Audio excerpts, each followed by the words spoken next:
sé, tú quédate en el sitio. No, si yo me quedo aquí en un lado donde no me coja la cámara. Hola, buenas noches. Bueno, pues buenas noches. Estamos ya terminando este primer domingo de Feria del Libro de Murcia. Ante todo, muchísimas gracias a todos por acompañarnos. Fran, sé que te asaltamos y con la confianza de decir que queremos que tener a alguien de calidad para terminar además este prime time, ¿no? Como dicen en televisión. A ver, yo no sé ahora mismo, porque fue Jesús, cómo te engañó para traerte a Murcia. Porque dijo, no, creo que consiguió tu teléfono de alguna forma.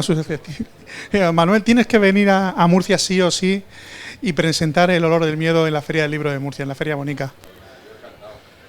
Bueno, encantados estamos nosotros de tenerte a ti aquí, ya te digo, cerrando este primer domingo de Feria del Libro de Murcia. Acompañándote tienes a un magnífico escritor también y una persona aún mejor, que es amigo Fran J. Marvel. Gracias por dedicar el tiempo. Gracias, Murcia, de nuevo por acoger con este cariño a los autores que traemos invitados. Y bueno, te cedo a ti los trastos de presentar. Un aplauso para el presentador. No, el presentador eres tú. Yo solo sé. Hola, buenas tardes, noches. Bueno, pues gracias por venir lo primero y deciros que para mí presentar a Manuel Ríos es sumamente sencillo porque me siento muy reflejado en él, un poquito más chiquitito como es lógico, pero es una persona que es cinéfila, que le gusta mucho el cine, como me ocurre a mí, escribe guiones y novelas, como me ocurre a mí, y entonces claro, es muy fácil porque en la distancia somos como almas gemelas.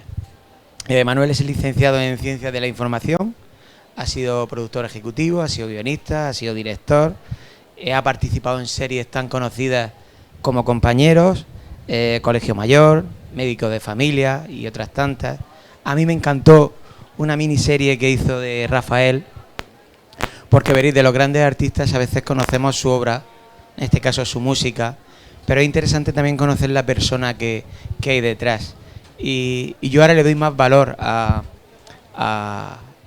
la obra de Rafael, a esas sombras que tenía como persona y como tenemos todos, cómo las superó, y fue gracias a una serie tan cercana, tan natural, tan real como la que creó Manuel Ríos. Hace poco, porque yo me creía que era más actual, pero me ha dicho que de 2007, hemos estado hablando de la película de Maradona, en la que él participó también con una productora italiana. Por aquí, por España, pasó un poquito más desapercibida, pero quiero verla porque, pues ya ves tú, un astro del fútbol que mundialmente o universalmente conocido, y me gustaría conocer esas pinceladas de su alma, que normalmente al final conocemos lo que nos llega por los medios. Un alma un poco oscura la de Maradona. Sí. Nada que ver con la de Rafael. Bastante oscura. Sí, pero bueno, al final la curiosidad, que el ser humano, como dicen, la curiosidad mató al gato, me gustaría ver qué hay detrás de ese personaje tan pintoresco y tan peculiar. Comentaba que nosotros, bueno, un director amigo mío y yo presentamos ahora una novela en un largometraje en enero, que estamos deseando de que empiece a andar. Él también hizo su primera peli, que por cierto ese año fue líder de taquilla en España. Estuvo entre las 5 más vistas. Sí, pero bueno, estuvo muy bien. Es evidente que Manuel es un alma inquieta. Veréis, escribir un guión o escribir una novela no se hace en un día, y se necesita soledad. Sí que es cierto que es una soledad que tú eliges, pues, para poder crear y para poder plasmar en un papel todo eso que ronda todas esas fantasías que rondan por tu cabeza. Pero al fin y al cabo son muchas horas las que se están en soledad. Yo normalmente cuando escribo un libro, entre que empiezo el proceso de documentación y tal, tardo un año en verlo publicado. Por eso ahora cuando voy a una biblioteca y veo 1000 libros, digo, aquí hay 1000 años de trabajo. Entonces, claro, con tantas series, con tu cuarto libro ya, con tantas películas, con tal, son muchas horas las que le estás dedicando al mundo de la escritura. Bueno, por eso tardo 2 años yo en cada novela. No me da tiempo a publicar antes. Es verdad que compagino con trabajo en televisión, pero hay épocas, por ejemplo, con toda la pandemia, pues se paró la televisión durante 1 año prácticamente y pico, y eso me dio para escribir la anterior novela. Y esta, pues se me retrasó un proyecto que ahora ya está terminado y que lo podréis ver en enero en Televisión Española, se llama Operación Barrio Inglés, una serie de espías en la Segunda Guerra Mundial. Cuando suene, pues diré, esta hay que verla. Y se retrasó un poco y eso me permitió terminar la novela, que la tenía ahí, que no la tenía todavía acabada, y me permitió... Pero es verdad que compagino, que a veces es difícil compaginar el trabajo en la tele, que es muy exigente, con la novela. Pero bueno, mira, he conseguido cada 2 años, de momento es la 4ª y ahí voy. Está muy bien. Aparte, ¿a ti te ha ocurrido el proceso contrario a mí? Yo empecé escribiendo novelas y luego se pusieron en contacto conmigo para hacer guión.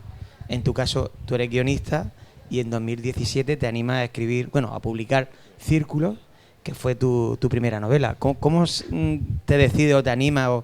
Porque hay que ser valiente para escribir. Sí. Bueno, en realidad yo en los años 90 había escrito bastante. Mira, ¡oh, está en Círculo! Eso tiene premio, que esa sí que es difícil de encontrar ya. Qué bueno, muy bueno, muy bueno. Es una novela muy punky, Círculos. Pues yo en los años 90 gané algún premio de novela corta en Almería y gané también varios premios por relatos cortos en varios sitios y empecé, digamos que arranqué mi trabajo en la tele un poco en paralelo con este trabajo, con mi vocación por escribir también literatura.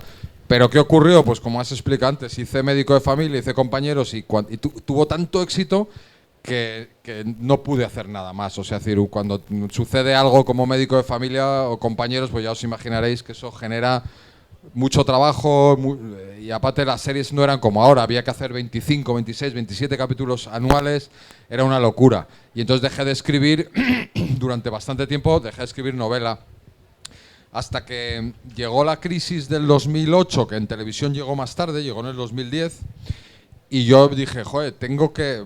A ver, igual la televisión no vaya tan bien, ¿no? Me había ido muy bien hasta entonces, pero tengo que buscar una ocupación por si acaso. Claro, ¿qué sé hacer? Entonces, bueno, yo no dibujo mal, algunos en mis redes sociales podéis ver dibujos míos, no dibujo mal, pero me pareció que no me podía dedicar al dibujo, y entonces dije, bueno, pues novela, que quieras que no, tienes algo ganado, ¿no? En los 90 había escrito mucho y tal, y empecé un poco a pensar en Círculos, pero luego la realidad es que en televisión me siguió yendo bien, a pesar de la crisis, y entonces fue un proceso muy largo escribir la primera novela, porque no tenía mucho tiempo, porque es verdad que cuando luego ya aprendes, según escribes vas aprendiendo, pero la primera novela pues cuesta más, y bueno, el caso es que sí que la primera novela me la autopubliqué, Círculos, en una web, hice una cosa muy particular, era una novela distópica, entonces bueno, hice unos vídeos, unas fotos y los subí a una página web. Era todo un poco alternativo, pero lo vieron en Penguin Random House y me la pidieron. Se la mandé y les gustó mucho, entonces me la publicaron ellos. La quité de la web, evidentemente, y tal. Y bueno, a raíz de ahí, pues sí que ya luego Planeta me fichó en un momento determinado, ¿no? Y ahí sí que se relanzó bastante mi carrera como escritor, porque, hombre, Penguin está muy bien y Suma de Letras es una buena editorial, pero no apostaron mucho por mí, o sea, publicaron la novela, pero no apostaron mucho, y luego ya Planeta, pues sí que apostó más, y bueno, pues ahí por eso ya es mi tercera novela con Planeta, y algo que empezó como una aventura, un poco de escribir por las noches y ver qué pasaba, pues oye, de repente unos años después, pues estoy ahí contento y bueno, pues la verdad es que con la cuarta novela ya me da sensación de ser escritor, ¿no? Ya con 4 novelas. Una curiosidad, y ahora volvemos a las novelas. Cuando te encargan una serie con X capítulos, tú tienes tu estructura, funciona, y de pronto te dicen, hay que escribir otra temporada más. Vale, tú la estiras el chicle, todo lo que puedes, funciona y te dicen, hay que hacer otra temporada más. Es muy complicado continuar alargando tanto una historia. Bueno, yo separaría lo que era las series en los 90 y en los 2000 a lo que son ahora. Las series en los 90 se pensaban para que durasen. O sea, yo cuando diseñé Compañeros con más gente, éramos un equipo, cuando diseñamos Compañeros la pensamos para que durase. Entonces, aunque evidentemente hacer una nueva temporada era complicado, pero en tu concepto estaba que se hacía para que durase. Compañeros, hicimos 121 capítulos y yo creo que mantuvimos bastante el nivel. En otras series a lo mejor no está en todo el proceso, pero bueno, pues en Médico de Familia yo hice los 26 primeros, luego me fui, pero la serie duró 119. O sea, se hacían las series pensando en que durasen. ¿Qué ocurre hoy en día? Que tú haces una serie pensando en que dure una temporada y cuando funciona y te encargan una segunda, la serie muchas veces no está pensada para hacer una segunda temporada. Entonces, a veces se nota. Entonces yo creo que a veces las segundas y terceras temporadas hoy en día bajan el nivel porque realmente no están pensadas para durar, ¿no? En los policíacos es un poco distinto. Si tú haces una novela policíaca o una serie policíaca y tiene éxito, siempre es más fácil poner un segundo caso, ¿no? Claro, en las policíacas digamos que es un poco más sencillo, pero tú ves, yo qué sé, La Casa de Papel. Claro, ya has robado La Casa de Papel, ahora vuelves a robar otra Casa de Papel y otra, y otra, y otra. Claro, la tercera temporada, la cuarta, a mí ya no me interesan, la verdad, es muy difícil. Hay series que mantienen un poco más el interés, pero es verdad que cuando no está pensada para durar, se nota un poco más que se hace solo por pasta, ¿no? Yo creo que a veces se nota un poco. Muy bien, era una curiosidad como espectador. Ahora volviendo a tu parte literaria, estábamos hablando de que tu segunda novela, La huella del mar, la tercera, Donde haya tinieblas, y ahora con esta cuarta sí que es novela negra, pero es muy sorprendente porque yo creo que no había leído nada por el estilo. Primero, por los personajes. Hay un personaje muy peculiar, que para mí es un personaje, que es Blanca, que resulta que yo en las primeras 20 páginas he aprendido una cantidad de cosas sobre el mundo de los elefantes, increíble, sobre hasta lo de las huellas y todo, lo de las plantas de los pies, y lo haces de una manera tan cercana. Es cierto que al principio en tu prólogo nos hablas de Rodríguez de la Fuente, de Félix, pero es que se nota que te has documentado, creo que ha sido en el zoológico de allí de Valencia, ¿no? Y claro, de alguna manera nos va a dar a conocer también todo lo que hay en la trastienda de un zoológico, que tiene que ser súper sorprendente, porque claro, nosotros de visitantes vemos lo bonito, vemos la parte del teatro, del escenario, pero la tramoya, lo que hay detrás, hay un trabajo bestial. Bueno, sí, la verdad es que ahora justo he saludado a la librera del Corte Inglés porque estaba ahí enfrente y he visto que tenía la novela muy bien puesta, entonces le digo, oye, qué bien está, cuídamela y tal. Y me ha preguntado, ¿no? ¿De qué va? Y tal. Y digo, mira, todos los que escribimos novela policíaca decimos que la nuestra es diferente, pero a veces es verdad. Normalmente todos lo decimos, pero a veces es verdad. Y bueno, aunque me joroba desvelar, no sé si habéis leído algo o la conocéis, me fastidia desvelar las cosas porque creo que es muy bueno el impacto, pero como son las primeras 15 páginas o algo así, pues creo que tampoco desvelo mucho. Y es que, en este caso, el asesinato que se investiga no es el de un ser humano, sino el de una elefanta. Entonces, efectivamente, zoológico de Valencia, salen los animales por la mañana a sus hábitats, que es un zoológico muy impactante, que está muy bien ambientado, y según sale esta elefanta, pues recibe un disparo en la frente, no se sabe de dónde, y cae muerta, pues delante de todos los visitantes, de los niños y demás. Y a partir de ahí, pues es una investigación, pero no de un asesinato de un ser humano, sino de una elefanta. Yo pregunté a la policía, porque claro, yo digo, ¿y esto cómo se investiga? O sea, yo mismo cuando se me ocurrió la idea, porque me parecía que era una idea sorprendente y chocante, ya contacté con policías y dije, oye, ¿esto cómo se investiga? Entonces me dijeron que iban a hacer una consulta oficial, o sea, que iban de verdad a preguntar, no sé a quién preguntaron, pero el departamento de prensa hizo una consulta oficial. Y me contaron que ellos creen que lo investigarían igual que si fuese el asesinato de un ser humano. Pero no se le puede llamar asesinato ni por la RAE ni por la es un maltrato animal realmente, o sea, legalmente se considera maltrato animal con resultado de muerte, pero no se considera asesinato. Y entonces yo empecé a escribir la novela con esa premisa, o sea, yo no me puse a escribir hasta que no me contestaron. Entonces dije, si me contestan que se investiga de una manera, lo voy a hacer así. Ahora, si me dicen... Yo hice caso de lo que me dijeron. Ahora, ¿qué hice? Porque como sí es una cosa un poco chocante, hice que el policía que llegase a la investigación estuviese sorprendido. Y dije, joder, me han mandado a investigarle. Es un tipo que lleva ya tiene más de 60 años, que es un tío de la vieja escuela, un viejo rockero, un tipo muy peculiar, y de repente dice, estoy investigando la muerte de un bicho. O sea, decir, ¿por qué? Y entonces ese contraste creo que juega muy bien entre tengo que investigarlo con los mismos medios que si fuese un asesinato de un ser humano, pero el propio policía se siente un poco impactado por eso. Y ahí también por eso saqué una segunda línea de investigación, que creo que también eso hace original a la novela, donde una de las veterinarias del zoo, que está especialmente ligada con la elefanta muerta, decide que lo que está investigando la policía está equivocado y que ella sí que cree saber quién ha sido, ¿no? Entonces ella empieza una investigación en paralelo, pues se mete evidentemente en muchos líos porque se juega la vida, porque ella, claro, no es una investigadora profesional y se mete en muchas complicaciones. Entonces, bueno, creo que estos elementos hacen que la novela sea un poco distinta y, como me decías, un zoológico como el de Valencia es un zoológico enorme, inmenso, muy particular. Pues es un mundo también, ¿no? Es un mundo donde ambientar la novela y a mí, por suerte, me dejaron convivir con los cuidadores del zoo durante 3 o 4 días y pude ver toda la trastienda, pude ver qué hay detrás. O sea, la verdad es que fue muy interesante para luego también reflejar bien en la novela un poco cómo es ese mundo de un zoológico grande como es este. Y por otro lado, porque el zoológico da mucho juego como un lugar donde, por ejemplo, yo me quedé una noche, pues me habían dicho, joder, da mucho miedo el zoológico por la noche. Y bueno, pues los personajes se quedarán alguna noche y yo no me quedé toda la noche, me quedé un rato para ver un poco, pues efectivamente se oyen rugidos de fondo, se oye muchos ruidos, muchos... Entonces, bueno, es un sitio, claro, imaginaos por la noche, un sitio de 100.000 metros cuadrados.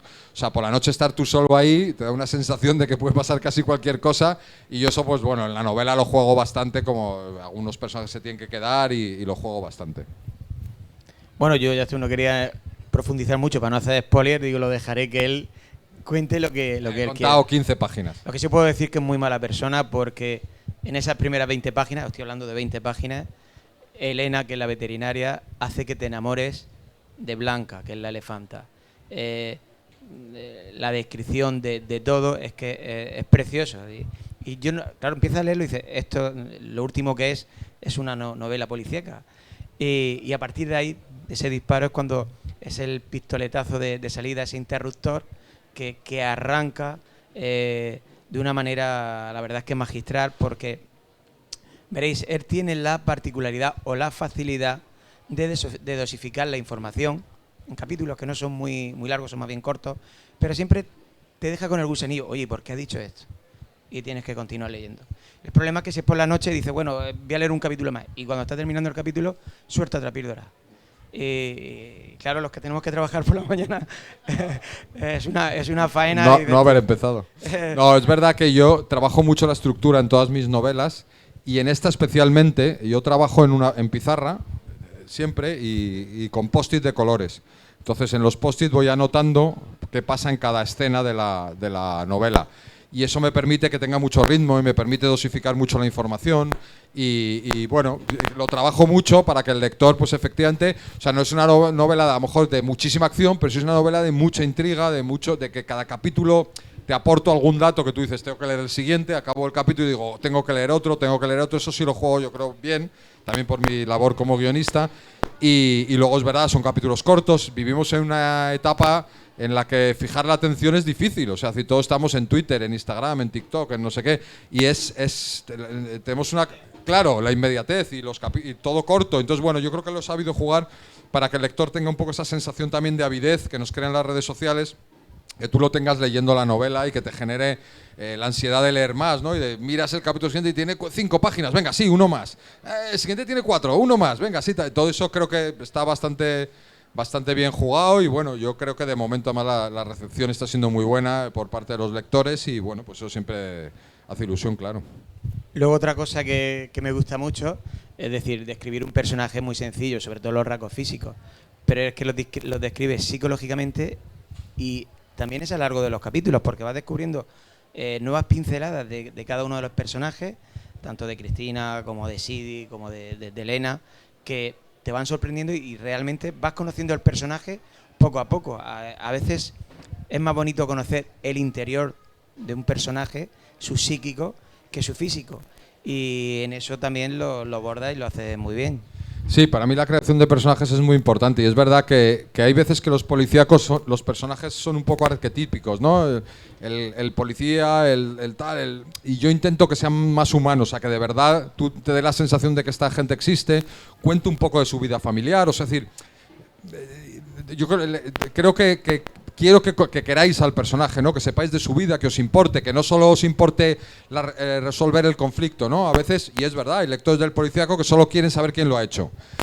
No son mis novelas es importante saber quién lo ha hecho y por supuesto jugar con vuestra tensión y que tengáis dudas y no sepáis y tal, pero yo creo que esta novela es más amplia, o sea, no solo es saber quién lo ha hecho, incluso tú puedes llegar a algún momento de la novela en el que sepas quién lo ha hecho, pero te tiene que seguir interesando porque te faltan muchos datos, ¿no? O sea, es decir, no es tanto un adivinar quién, sino creo que la novela en ese sentido es más rica y los personajes también son más ricos, evolucionan mucho a lo largo de la novela, o sea, cuando empiezan la novela son de una manera y cuando terminan los acompañas y notas que han evolucionado, que han ido viendo lo que dices tú, aspectos que no sabías, que no conocías, todo eso yo creo que está bastante trabajado.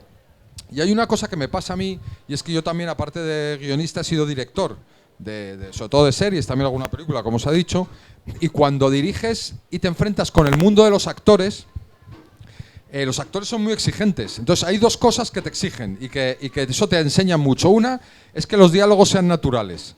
Entonces, cuando tú escribes diálogos que no son naturales, al actor le cuesta decirlos. Entonces, cuando tú te encuentras un actor que le cuesta decir un diálogo, dices, igual no he sido buen dialoguista. Y eso yo lo aplico también a las novelas. Los diálogos tienen que ser creíbles, tienen que ser frescos, tienen que ser naturales. No pueden ser unos diálogos increíblemente literarios. Pero hay otra cosa que te encuentras cuando trabajas con actores y es que te dicen a lo mejor que no quieren interpretar un personaje tuyo, ¿no? Tú les presentas un guión y el actor no quiere interpretarlo. Y tú dices, joder, ¿por qué? Si la historia está muy bien. Dices, sí, la historia está muy bien, pero mi personaje es flojo.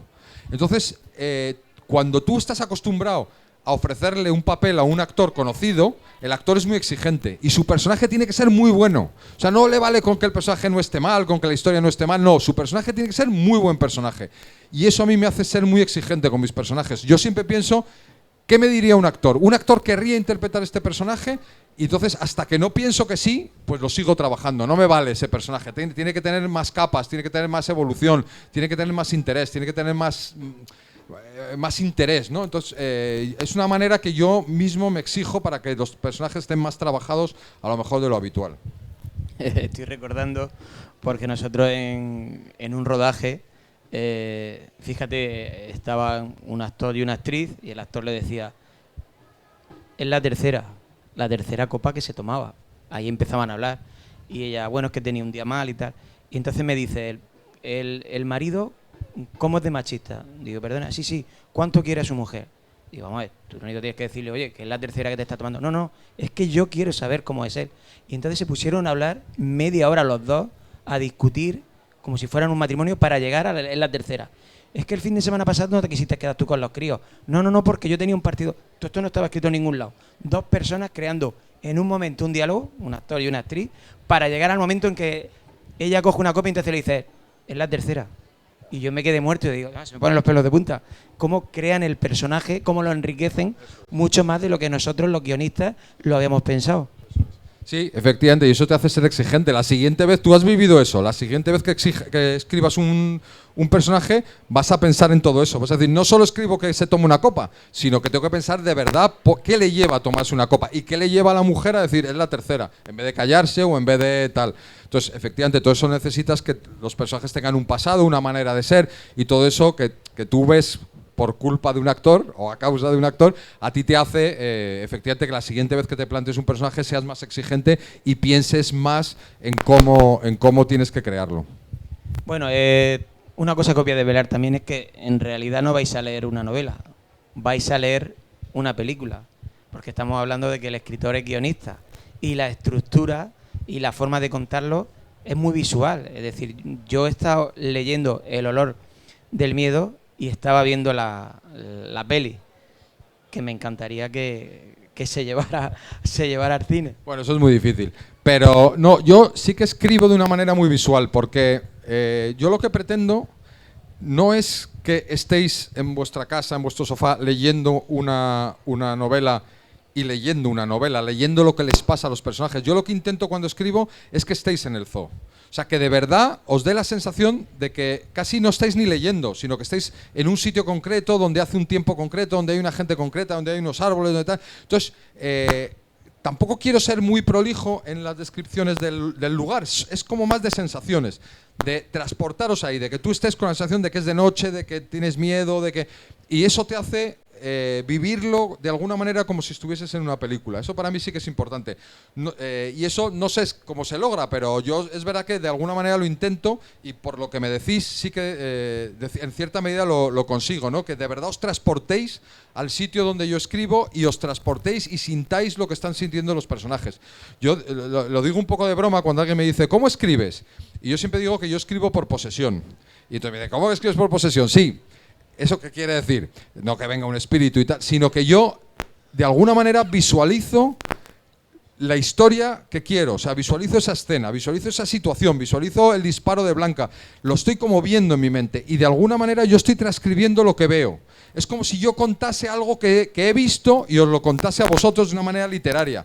Pero es muy importante esa sensación de que yo lo he visto, o sea, de que lo he vivido, y eso es lo que quiero transmitiros. No que lo escribo y es algo como frío y distante, no, yo lo he vivido de alguna manera. Y cuando alguna vez me han preguntado por qué, yo he intentado buscar la explicación de por qué me pasa esto y tengo una explicación que no sé si es verdad, pero a mí me gusta mucho contarla. Y es que cuando yo era niño, era muy pequeño, pues como nos habrá pasado a todos, veíamos la tele con nuestros padres y hay un momento determinado en el que te mandaban a la cama. Y te decían, bueno, hasta aquí ahora ya son las 10:30, a la cama, esta película es de mayores y te mandaban a la cama. Dos rombos te mandaban, los que somos ya un poco más mayores. Y entonces, a la mañana siguiente yo iba al cole con mi madre. Y mi madre, durante el camino al colegio, me iba contando la película.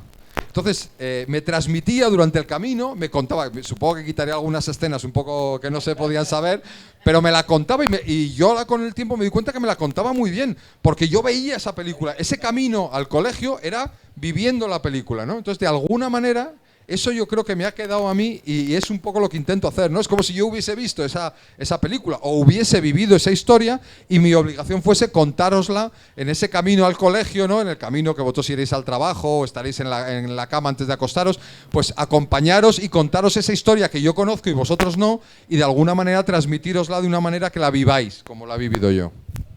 Me encanta escucharlo porque una vez escuchando a Pérez Reverte decía que lo bonito de escribir es que vives todas las vidas de esos personajes que has creado.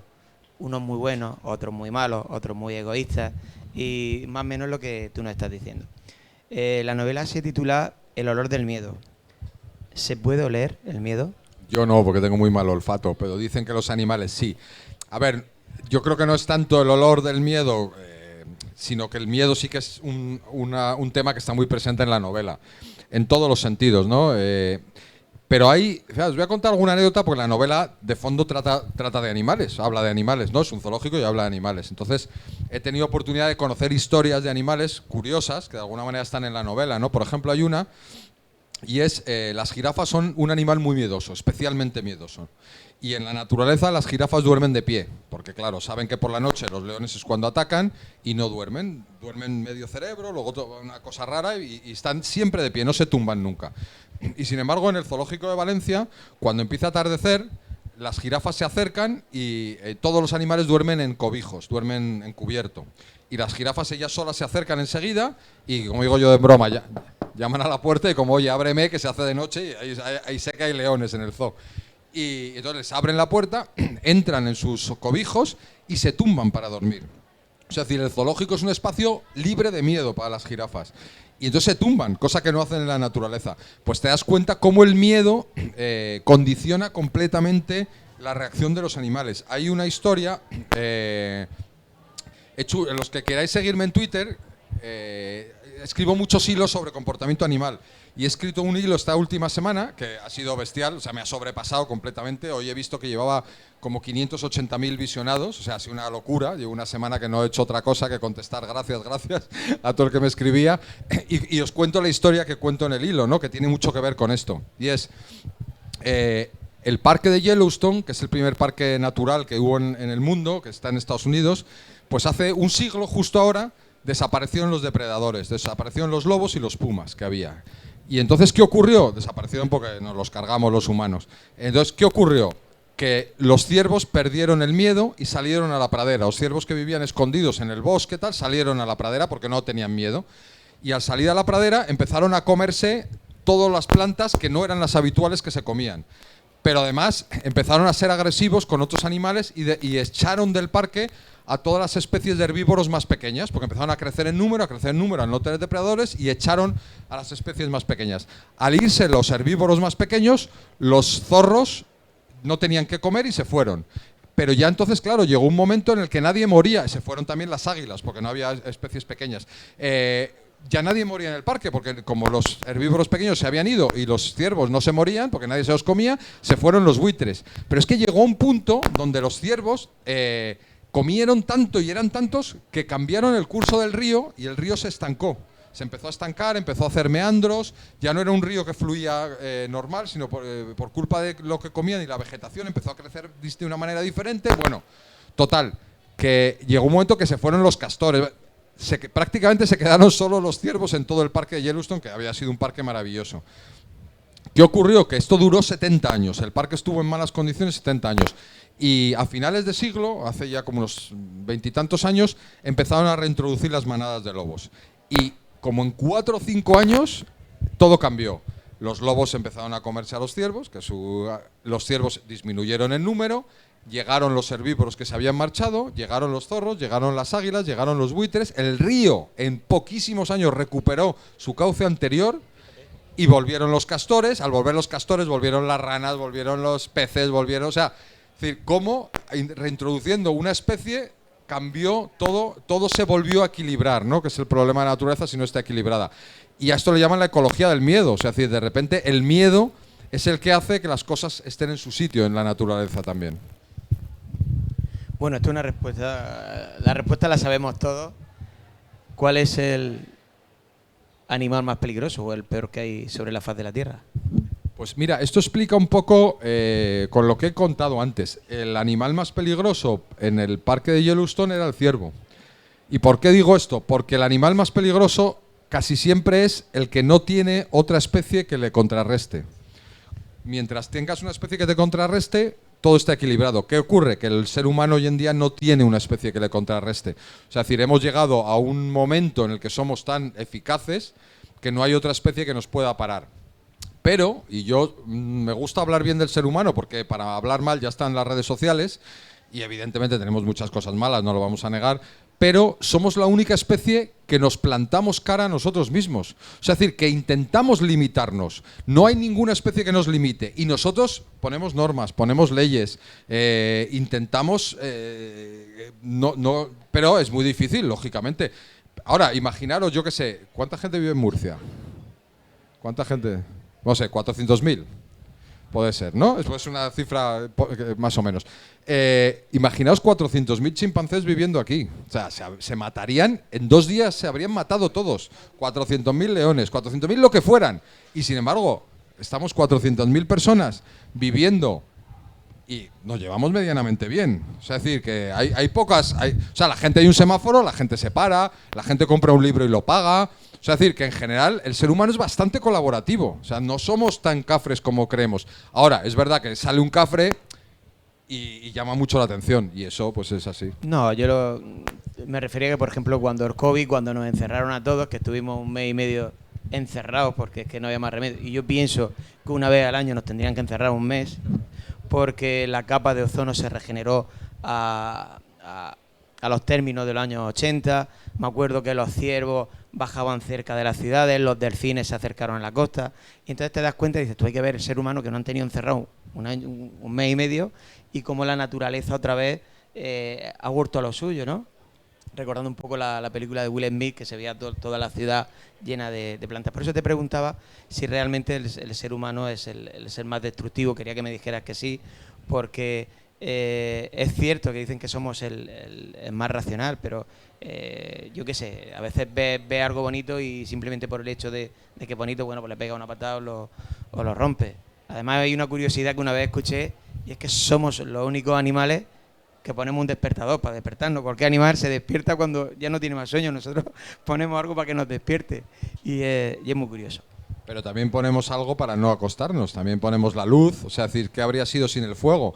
O sea, es decir, todo tiene su cara y su cruz. El fuego, el día que se consiguió dominar el fuego, ese día yo estoy convencido que tiene mucho que ver con la aparición de la inteligencia. O sea, hubo un momento que el ser humano se sentó y no tenía por qué dormir porque llegase la noche, tenía libertad de elección.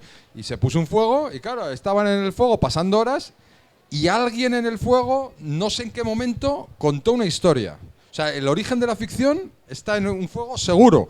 Y alguien contó, probablemente, o alguien había ido a cazar y cuando vino, contó la caza y la exageró un poco.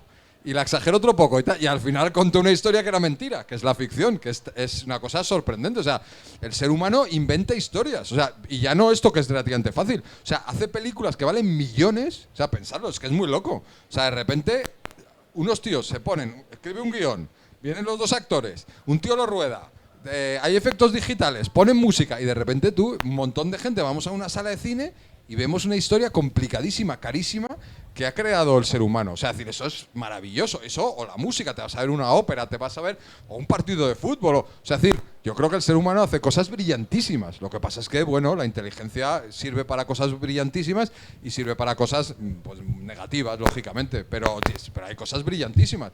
Yo, vamos, la gente, eso, una canción... Que los ciervos hacen canciones, nada, pastan. O sea, pues yo prefiero al ser humano con todo lo malo que un ciervo pastando, ¿no? Bueno, otro tema que es un tanto también susceptible de polémica, que sería, por ejemplo, el amor por los animales. Aquí en la veterinaria, la verdad es que se huerca con su manada de elefantes, pero bueno, volvemos a la cotidianidad y vemos que hay personas que, por ejemplo, con el animal de compañía, que es el perro, y oye, ¿te viene esta noche a cenar? No, es que no tengo con quién dejar el perro. Es decir, que llega un momento en que los humanizan, ¿vale? Y entonces quería saber un poquito tu opinión de esta sobreexageración que hay un poquito también sobre el mundo de las mascotas. Sí, a mí me interesan más los animales salvajes que las mascotas, en general. Pero las mascotas, a ver, es un tema evidentemente hoy en día conflictivo.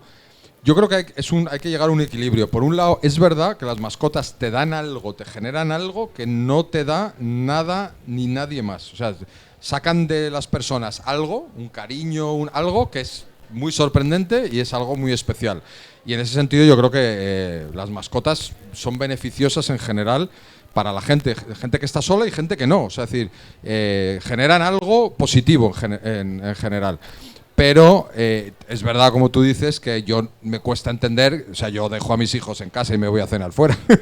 O sea, no me importa. Entonces, es verdad que a veces llegamos a un punto de exageración donde parece que no podemos dejar a un perro solo un rato. O sea, es decir, eso a mí me parece que es exagerado, pero bueno, cada cual sabrá, ¿no? Cada cual sabe cómo vive y yo no me meto en eso. Yo lo único es que me da un poco de pena el que de alguna manera la gente sustituya las relaciones humanas por las relaciones con sus mascotas. Las mascotas están fenomenal, pero eso hay un momento que un personaje en la novela lo dice. Hoy una conversación interesante, pues eso, las relaciones humanas hay algo que no es sustituible por un animal, ¿no? Entonces yo creo que sí está bien tener una mascota, pero no dejar de lado las relaciones humanas que yo creo que nos hacen muy ricos. Ahora, es verdad, los seres humanos te llevan la contraria, tu perro no te lleva la contraria. Tu perro, con que le des de comer, te quiere, es fiel, pero eso yo también tiene que llevarnos a plantearnos una serie de cosas. Es decir, yo es que solo quiero dar de comer al perro y que entonces ya me sea fiel. ¿Es lo que yo me exijo a mí mismo? ¿O yo quiero tener una relación de amistad más compleja, donde tengo que tener empatía, donde tengo que comprender a la otra persona, donde tengo que escucharla, donde la otra persona tiene sus problemas, sus dificultades, yo tengo las mías, nos entendemos, no nos entendemos? Es decir, a mí me parece que todo eso genera una relación más rica. Entonces, fenomenal la del perro, la del gato, pero las relaciones humanas son muy complicadas y a mí eso me supone un reto. Entiendo que hay gente que a lo mejor no le ha ido bien en la vida con las relaciones humanas y quiere prescindir de ellas. A mí me parece una pena. Yo creo que soy muy partidario de que puedas tener una mascota, pero que las relaciones humanas son muy intensas y son muy interesantes. Yo no prescindiría de ellas. No,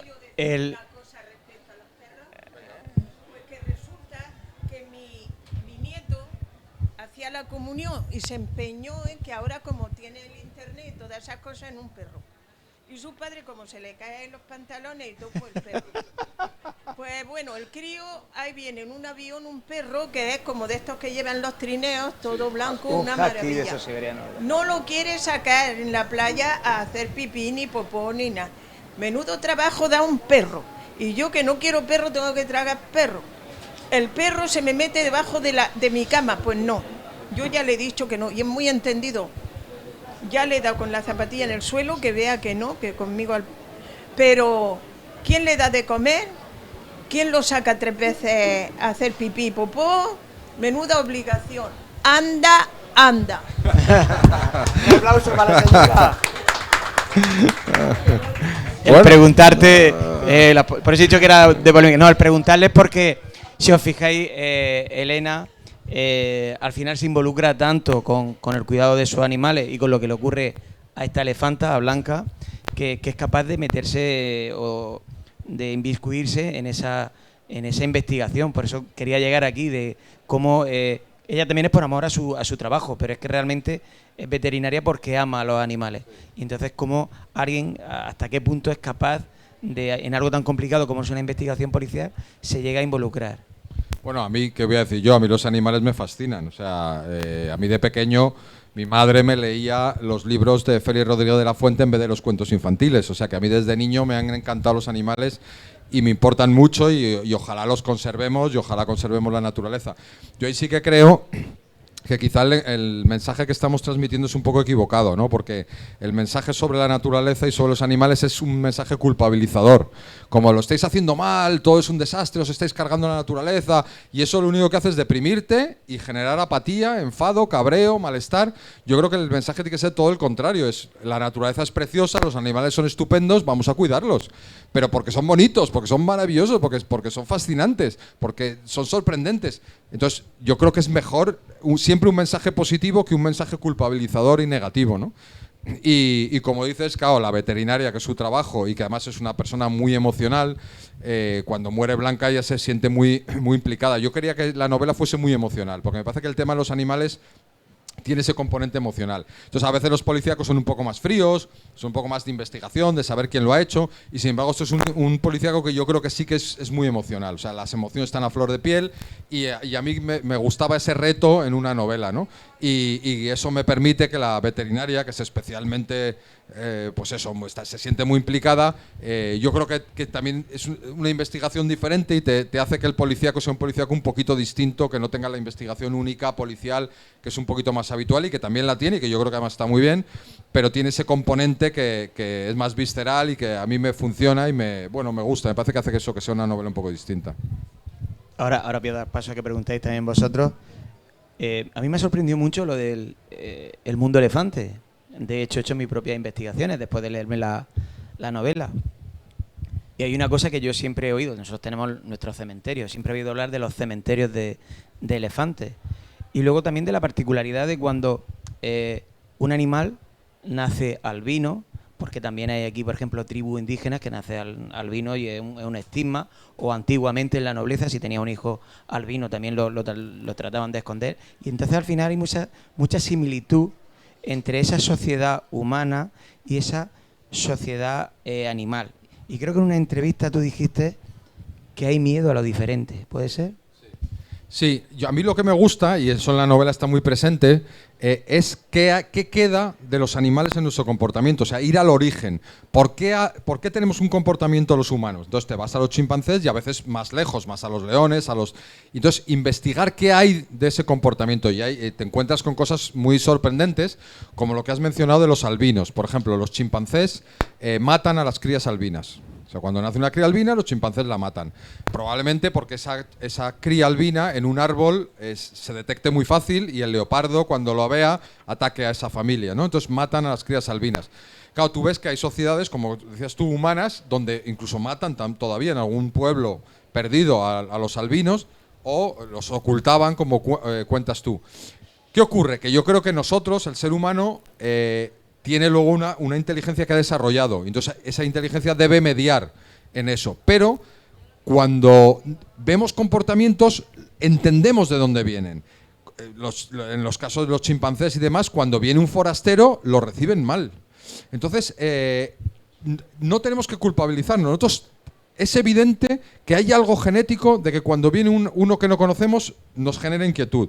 Ahora, yo creo que nosotros tenemos que ser capaces de dar un paso más y decir, bueno, yo no me quedo en ser un chimpancé, yo puedo razonar, yo puedo decir, vale, siento un cierto resquemor porque viene alguien que no conozco, pero puedo entablar lazos con él porque veo la historia del ser humano y veo que se han entablado lazos entre pueblos distintos y veo que pueblos que se han llevado mal han conseguido llevarse bien, ya han conseguido hacer negocios, ya han conseguido tener cultura, ya han conseguido hacer cosas juntos. Entonces, esa experiencia nos lleva a saber que esas dificultades se pueden vencer, pero tampoco hay que desconocerlas. Entonces, yo creo que tenemos que conocer esos comportamientos primitivos que tenemos desde siempre, que están en los animales, que están y nosotros con nuestro cerebro y con nuestra cabeza y con nuestra inteligencia ser capaces de superar todo eso, pero saber que se producen por algo. Y en la novela se trata mucho estos temas, ¿no? Hay mucho análisis de decir qué comportamientos que tenemos ahora vienen del pasado y qué comportamientos no. También está el caso contrario.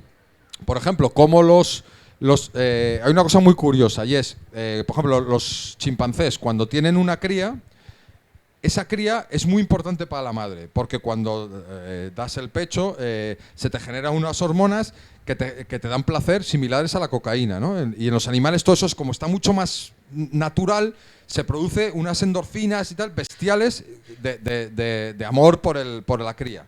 ¿Qué ocurre? Que cuando las demás chimpancés más jóvenes ven el amor que tiene la madre por la cría, quieren tener esa cría y se la arrebatan muchas veces y juegan con ella porque lo ven esa especie de satisfacción que tiene. ¿Qué nos pasa en nuestra sociedad? Que ya nosotros, como padres y madres, ya no tenemos esa misma satisfacción. Encima hablamos mal de los hijos. Joder, qué rollo tener hijos. Como esta señora hablaba mal de qué rollo tener perro.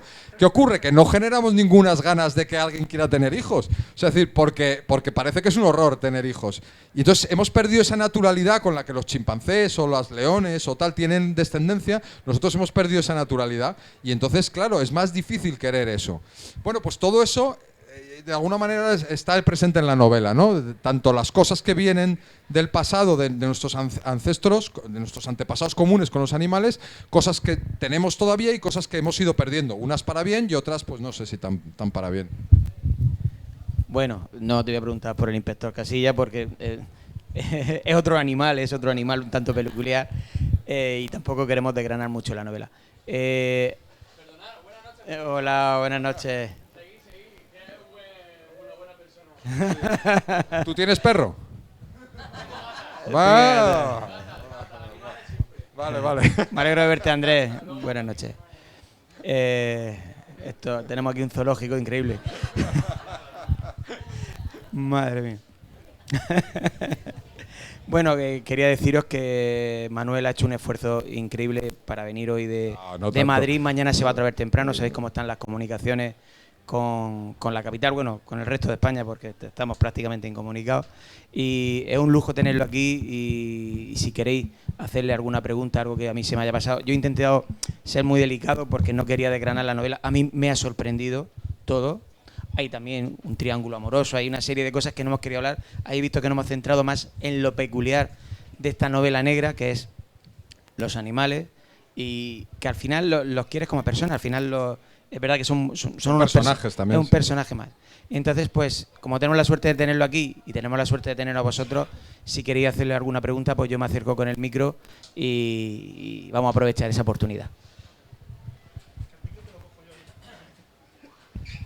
Bueno, pues de verdad, más que nada por curar un poquito la imagen. ¿Aquí? Hola, gracias por venir, de verdad. Sabemos que no es fácil. Gracias por invitarme. Yo he leído tus libros anteriores y he leído este y reconozco que cuando leí la sinopsis dije, ¡ah!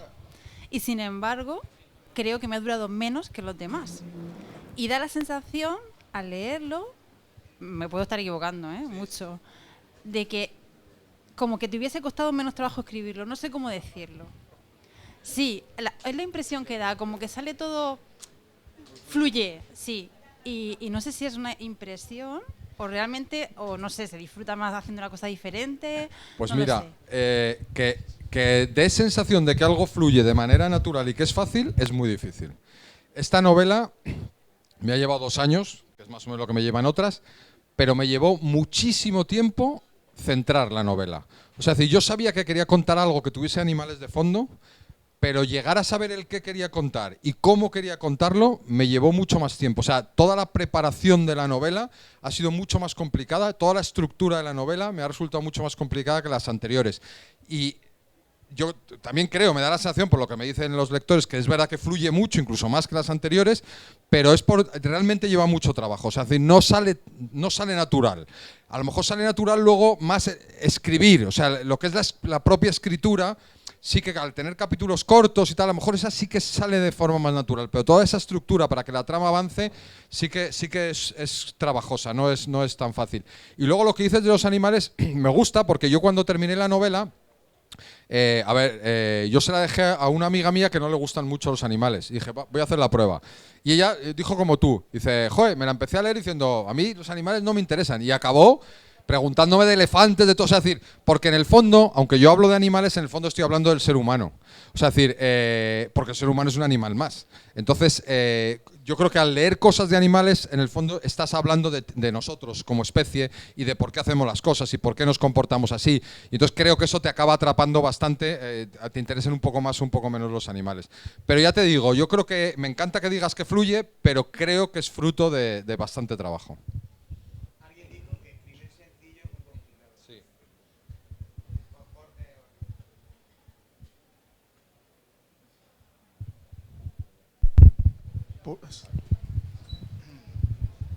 Buenas noches, Manuel. A mí me quedan 100 páginas para terminarla. Y pues son las 100 mejores. Estoy deseando llegar a casa para ponerme con él y me pasa como a ella. He leído las anteriores y cuando leí la sinopsis me quedé así un poco, pero vamos, tonto de mí. Me ha enganchado totalmente. Pero yo solo quiero saber una cosa. Martínez y Piel de Lobo. ¿Qué? Ay, Martínez y Piel de Lobo, ya. Sí, yo nunca he escrito, de las 4 novelas cambio los personajes en todas. En parte porque como cuento, o sea, mis novelas siempre tienen, sabéis, habéis leído, siempre tienen un cierto tema de fondo, ¿no? Hay una que es La huella del mal, que el tema de fondo pues es la prehistoria. Es que, fíjate, me he dado cuenta, al escribir las novelas me he dado cuenta que son una trilogía sin serlo. Entonces, lo voy a explicar. Es una trilogía escrita en desorden porque nunca pensé en hacer una trilogía y son personajes distintos y historias distintas. Pero si tú las miras por separado, esta novela, que es la última que he escrito, sería la primera, porque hablo de los animales. La siguiente, que es La huella del mal, hablo del hombre prehistórico, es una novela que sucede en Atapuerca. Y la de Martínez y Piel de Lobo, que tú dices que es la que haría la tercera, es la civilización. O sea, es decir, es el mal animal, el mal prehistórico y el mal de la civilización, relacionado con la religión, el pecado, el perdón, la misericordia, el castigo. Entonces, ese proceso, las 3 novelas tienen como algo en común siendo totalmente distintas. Entonces, bueno, creo que tenía que escribir de alguna manera estas 3 novelas porque tienen como un sentido, ¿no? Si se pueden leer por separado, pero si las lees juntas yo creo que como que algo se conecta en la cabeza, ¿no? Y Martínez y Piel de Lobo es verdad que son 2 personajes que al público yo noto que le ha gustado muchísimo, al lector le ha gustado muchísimo. No sé si algún día lo retomaré, me gustaría decirte que sí, pero ahora mismo no lo sé. También es verdad que mucha gente me ha dicho, jo, es que Martínez me encantaba y tal. Y cuando empecé a leer esta novela y luego han dicho, oye, JP, tampoco está nada mal, que es el policía de esta novela, tampoco está nada mal. Pero es verdad que yo noto que en Donde haya tinieblas la gente... También ocurre una cosa, y es que... Donde haya tinieblas está escrita en primera persona. De las 4 novelas que he escrito es la única que está escrita en la cabeza de Martínez, de este personaje. Y eso, claro, eso es muy fuerte. Eso hace que te impliques mucho con un personaje, porque estás 500 páginas en su cabeza. Y además Martínez es peculiar, tiene un sentido del humor peculiar, tiene una ternura peculiar, es un policía muy peculiar. Entonces, claro, eso hace, claro, que estés 500 páginas viviendo con él, ¿no? Y eso genera mucha empatía. No lo sé. Pero me encanta que os guste, porque yo lo disfruté muchísimo escribiendo a Martínez, también he disfrutado escribiendo a JP, pero lo disfruté mucho. Entonces ver que os llega y que os sentís como que queréis seguir sabiendo qué ha sido de Martínez, a mí me encanta.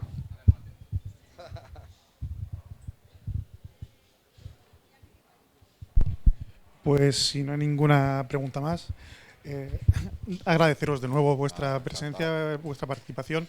Invitar a todos que si tenéis interés en que os firme los libros. Sí, por supuesto, aunque tenemos aquí los ventiladores y demás, te voy a poner una trila ahí en la puerta. Perfecto, para que corra un poquito de aire. Perfecto, sí, sí. A ti te hemos dado un aplauso, pero a él no, así que menos que...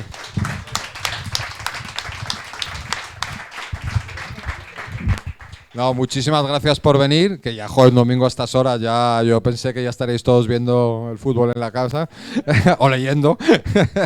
Y nada, gracias por venir y al que quiera, encantado de firmarle, por supuesto.